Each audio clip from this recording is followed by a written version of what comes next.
This is Gregg Rolie, and you're on BackstageAxxess.com, where the real show begins. All right. A little something off of the first Santana album.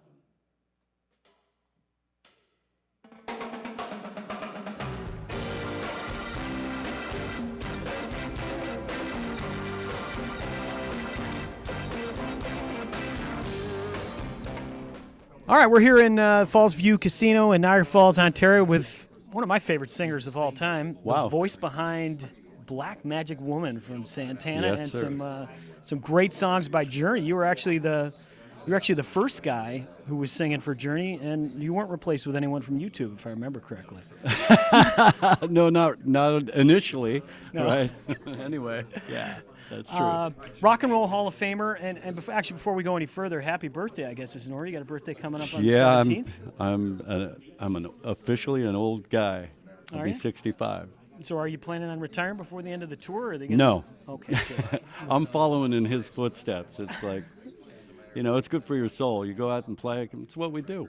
He's right. It's it. As far as your soul, I mean, your career has been pretty incredible. Member of the Rock and Roll Hall of Fame with Santana.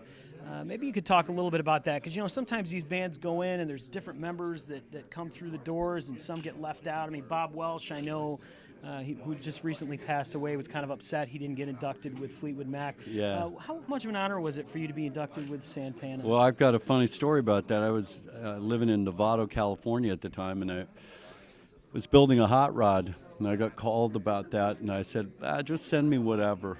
I'm building a car. I wasn't going to go. And my drummer in the band I have now, he goes, you might want to rethink this, because there's a lot of people that get Grammys. They'll never get in the Hall of Fame because you made a difference.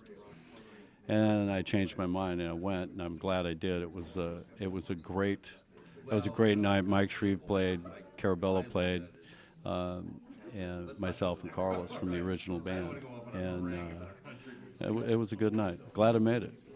I tell you, that was an incredible lineup, that early lineup that kind of morphed into Journey. How did you guys wind up breaking off from Santana to start Journey? I actually got a call. I was up in Seattle running a restaurant with my dad, and I got a call from Neil and Herbie, and they were like Herbie Herbert, the manager, and they were a week into putting something together. I said, "What are you doing?" And so I came back down to California and started on Journey, and we just started building it.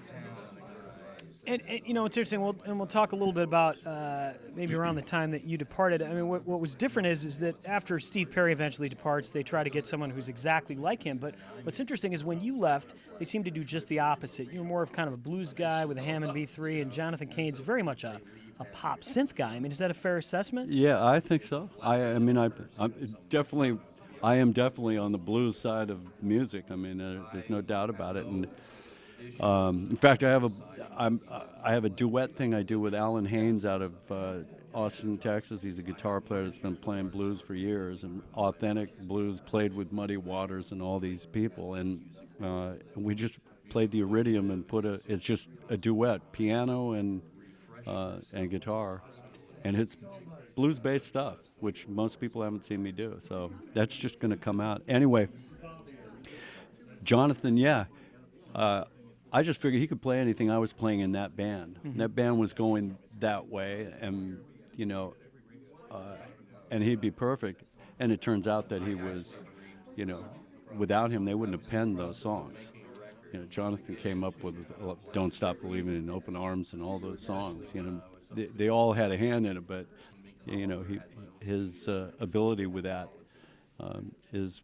And now, "Don't Stop Believing," they can't get rid of that, right? Yeah. Well, I mean, during your time in the band, I mean, they were just starting to come through with some big hits as well. I Captured is one of my favorite live albums of all time. I thought the band was really on fire then, and you fast forward a little while, still a great band. I'm not going to knock Journey. Yeah. I love Journey.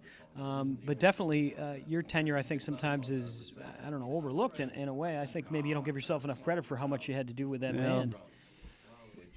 We'll see what happens in the outcome of it all, Yeah, I had a lot to do. I was with it for 8 years from the get-go. I was on the Winnebago when it was way back when, right? And prying Ainsley Dunbar's hands off the wheel because we had off the rent-a-car and things like that. So, yeah, the band was built. And it was built and ready to go. It was a platinum act when Jonathan walked into it. Yeah. And the same thing with Perry. Perry came in after the band had really been established. We could sell more tickets than we could records. And Columbia wanted a front man. I thought it was great.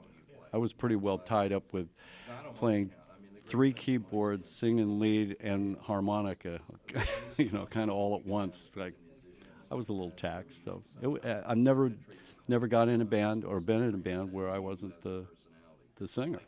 And so it was a unique experience and welcome to me. Well, you guys sounded great together. You really did. You put out some great material that they never quite got back to. And again, Don't Stop Believing, great song, but still those earlier songs, I think they a little meatier. Journey fans know of them, and there's millions of them. So, it's not forgotten. And I guess we're going to be wrapping up here. If you could just share maybe a little bit of reflection back on the song we mentioned earlier, Black Magic Woman. I mean, the recording of that song. I mean, it is just one of the most iconic rock songs ever. What do you remember from the sessions for that song? The main thing is I sang it once. Wow. I didn't go back on anything. I sang 2 verses and then something in the studio broke. And came back and sang the 3rd verse, and that was it. And I'd never done that since. Just sang it one time. That's the vocal. It's usually, punch this line, that line, or sing it 3 times and pick the best lines and things like that. That was it. Wow, that's absolutely incredible. Well, that's a great story. We appreciate you sharing that with All us. right. And you said you got something coming out soon, a new album? Yeah, it's Gregg Rolie, Alan Haynes, live at the Iridium. Okay, we'll keep an eye out for that. And again, thank you very much for being with us today. Thanks. Adios.